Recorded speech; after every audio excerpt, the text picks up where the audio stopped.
If you love what you're listening to here, you are going to love our 21-day magical self-care challenge. This is more than just a challenge. It is a community, and it includes our magical self-care course and 2 PDF books, the Magical Self-Care book and the Born Magic book. Both bestsellers on their release date on Amazon, and we can't wait to get them into your hands. Join us for the 21-day magical self-care challenge.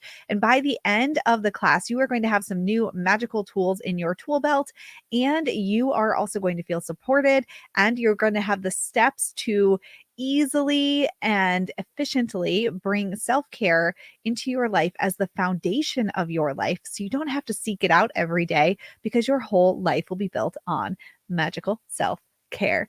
Check out the link to join us in the 21-day challenge, and we can't wait to see you in there.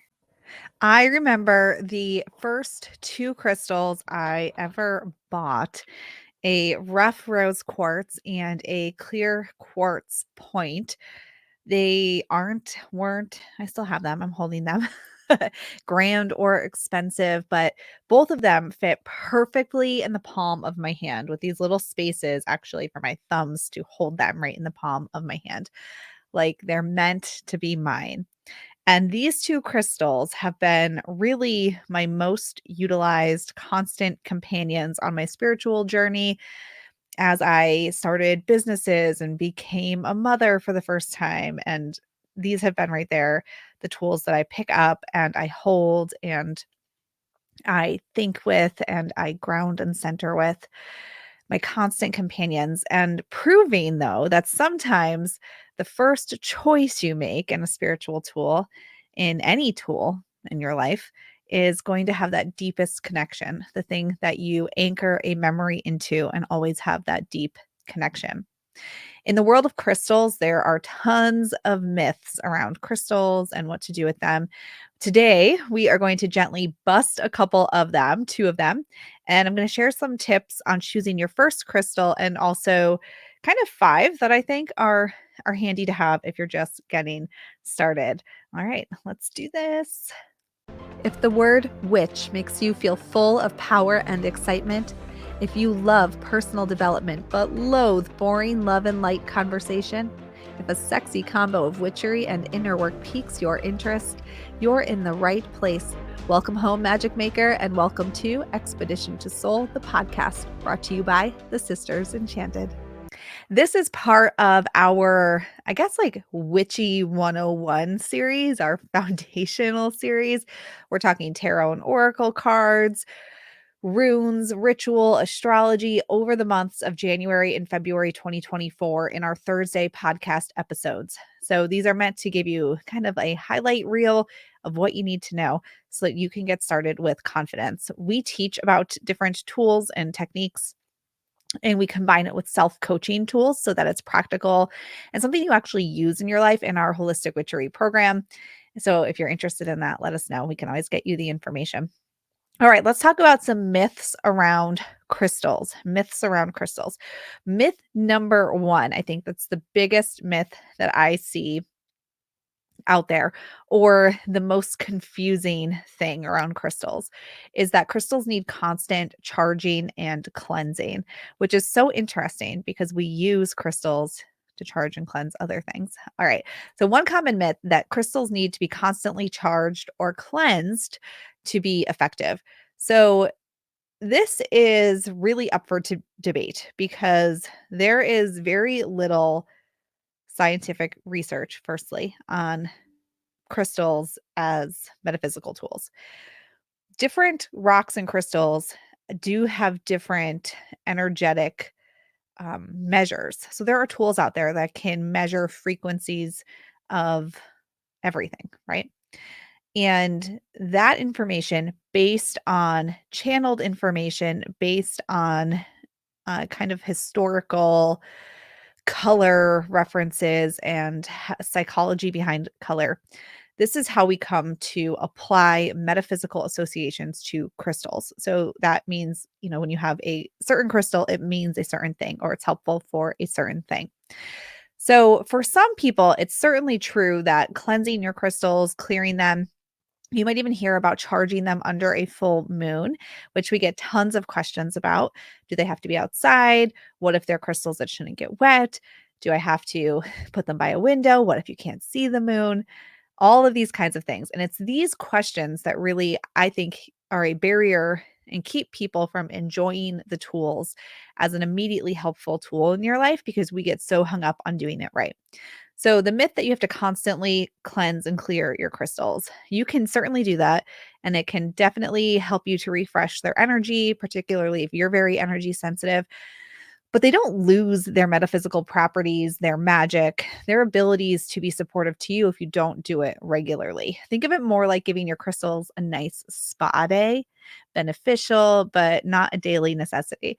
Like we aren't all getting pedicures and massages every day. That might be delightful, yet we continue to human without daily massages. It's the same for your crystals. Your intention and connection with your crystal is what truly amplifies its power. So I'm still holding my clear quartz and my rose quartz, and I will be very honest with you. I cannot tell you the last time that I laid out my crystals for a full moon bath. And as soon as I hold these in my hands, I feel instantly more secure, relaxed, and like I can just clear my own energy. So they will still work for you. Myth number 2 is that you need all kinds of crystals for all different purposes. So you do not need a huge variety of crystals. Certainly, once you buy one, it's kind of like Pokemon. They say you got to catch them all. You'll start to want different crystals because they are beautiful. You can buy tumbled stones relatively inexpensively. And you can buy these like massive collector's pieces and anything in between, but you don't need a lot of crystals to truly embrace their benefits. In my experience, the 2 crystals that I started with have been my most used and cherished crystals. It's not about quantity, it's about the connection and meaning each crystal holds for you. And just like anything in life, sometimes less is more. Certainly, if you love a crystal, and you can afford it, you want to buy it, it's in alignment with your values to buy it, buy the crystal. But if we are out searching for crystals to buy a certain one to solve a certain problem in our life, I would challenge you to use a material you already have on hand first. And then, if it feels like the next right thing to buy that specific crystal, go on and buy it. So, those are the 2 biggest myths I see, that they need to be cleansed and charged constantly or like with some specific cadence, or else they're not going to work. And that you also need all of these different crystals. The 5 I'm going to tell you about in a little bit are actually a great starting place and are all relatively inexpensive depending on like the size of crystal that you get. Clear quartz, when I talk about that, is one that you can use for anything. So we'll get into that. When you are selecting your first crystal, definitely let your intuition guide you. So this is a great way to practice that feeling of energetic connection. Hold it in your hand. How does your body feel when you hold it? What do you feel like when you look at it? Utilize a sensory experience, like even, rubbing a thumb on it, on a crystal. If it's one that you can do that with, some like selenite might actually give you a sliver. So maybe don't do that. But some of the others, that can be a great experience and way to connect. Hold it to your body. Just what does it do when you hold it? How do you feel looking at it and experiencing it? So hold the different crystals and notice which ones resonate with you. Trust your gut. Your gut knows what it needs. You might go into a shop looking for a crystal that you saw online for a specific purpose and then find one that is exactly right for you, feels amazing to your energy, and that is the one, regardless of what you thought you needed in the moment. Okay, so a few crystal favorites that I love to recommend to people. Rose quartz. That's actually the first crystal I ever bought was a rose quartz, and it is the one that I'm holding in my hand. Just a rough piece of rose quartz. Um, it's known as the stone of love for many, also self-love and compassion. So not just romance, but that heart chakra energy center, the innate sort of self love, unconditional love for all things, all people, for yourself. So, love and compassion. My rough rose quartz here has always been a gentle reminder to start with love, especially for myself, because it's so easy to not unconditionally love ourselves and others. And it is a beautiful reminder of that for me. And so much of our world and how we talk to ourselves, how we experience the world starts and ends with the emotion of love and our ability to unconditionally love, which is why I recommend rose quartz for, everybody. I can't think of a case when I would not recommend rose quartz. Clear quartz, I guess clear quartz. That might be the case I don't recommend rose quartz. If you're going to buy one singular crystal, maybe rose quartz. But clear quartz would be the other one that I would say, because clear quartz is the master healer and amplifier. This crystal is like the best friend who's always there to enhance your intentions and clarity. So my clear quartz point has definitely helped me to it's solid enough, big enough, heavy enough that like I notice when I'm holding it and it just helps me feel more weighted, more grounded. So I'm able to think more clearly and I'm able to kind of focus my energy on the present because I can feel myself holding it, which really brings me in this present moment, presence with myself. But clear quartz is a beautiful crystal because you can also use it to experience the energy of other things. So you can take clear quartz and imagine the energy of labradorite or hematite. You can take clear quartz and place it on a image of a crystal, or like the color purple and like a purple painting or a piece of fabric, and sort of allow it to enhance the way purple makes you feel, or like your third eye energy center or something, right? So we can use clear quartz to connect with and amplify energies of other things that we don't actually have as well, which is why clear quartz is so handy to have, because you don't have to buy all of these different things, crystals, colors, oils, essences, herbs, and we can sort of use the clear quartz to help us align to the energy and amplify the energy of the essence of the other object we don't have on our person. All right, so clear quartz is great. Amethyst. Amethyst is a beautiful purple stone, great for calming the mind, enhancing intuition. So folks will use amethyst to work with the third eye energy center. But it is extremely versatile, just like rose quartz is. It's like a deep breath in crystal form and perfect for moments of stress, decision making, because our third eye, right? That is that intuition center. And amethyst is said to help connect to that. So that can help us make decisions and just calm down, that we know the way forward. All right, black tourmaline is another one that I really love, and it comes in all different forms. I have several pieces of tourmalated quartz, which is clear quartz with black tourmaline in it. And I have some that's more black tourmaline with a little bit of quartz in it. And I love that black and white combination. So that duality of kind of active and passive, or masculine and feminine. We think about like the full moon and the new moon, and the duality of everything around us. So I love that together, tourmalated quartz. But black tourmaline is really your go-to for protection and grounding. So it's like an energetic shield, keeping you safe from all those negative vibes. And I know tons of people in our community over the years who will get a little piece of black tourmaline and they stick it in their pocket or their bra, or they wear a black tourmaline necklace or something, particularly people who work with the public. So I'm looking at you, everybody who never knows who it is you're going to talk to in a day. Also with like around your electronics, I know people will place it there, in the corners of your house with a little bit of salt. All great ways to use black tourmaline, because salt is also a protective agent. Salt and pepper also can work that way.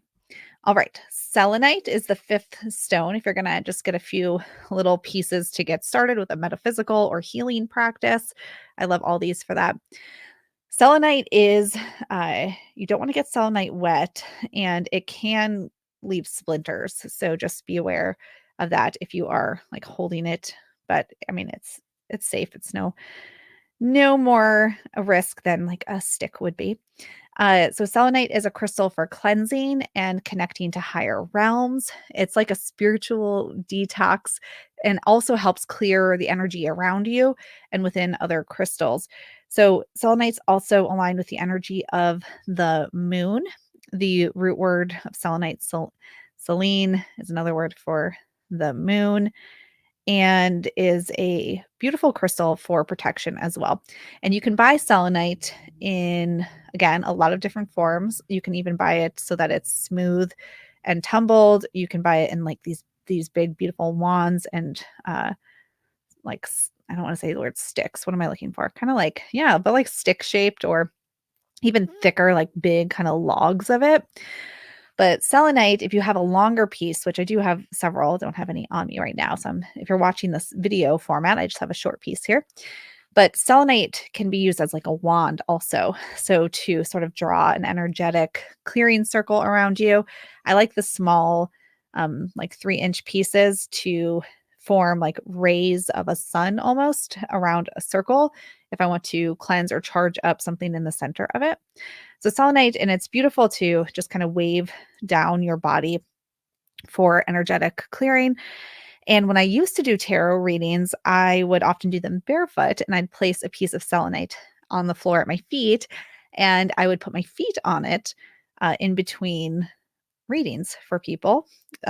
Or if somebody was particularly challenging to communicate with, I would put my feet on it to sort of, you know, ground my energy, but also enhance your intuition as well, because it does have that connection with the moon, which connects with your inner self and your intuition.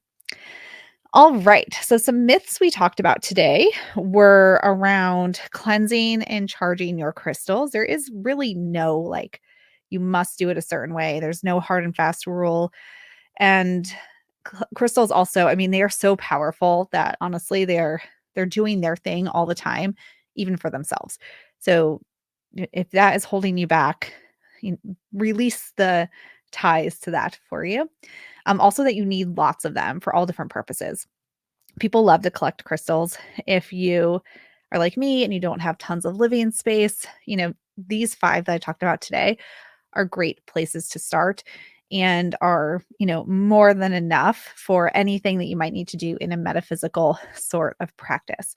The journey and working with crystals is deeply, deeply personal. You can Google it and find all kinds of information and books and oracle cards, but it is truly deeply personal. And it's about finding pieces that speak to you, that resonate with your energy and your intentions.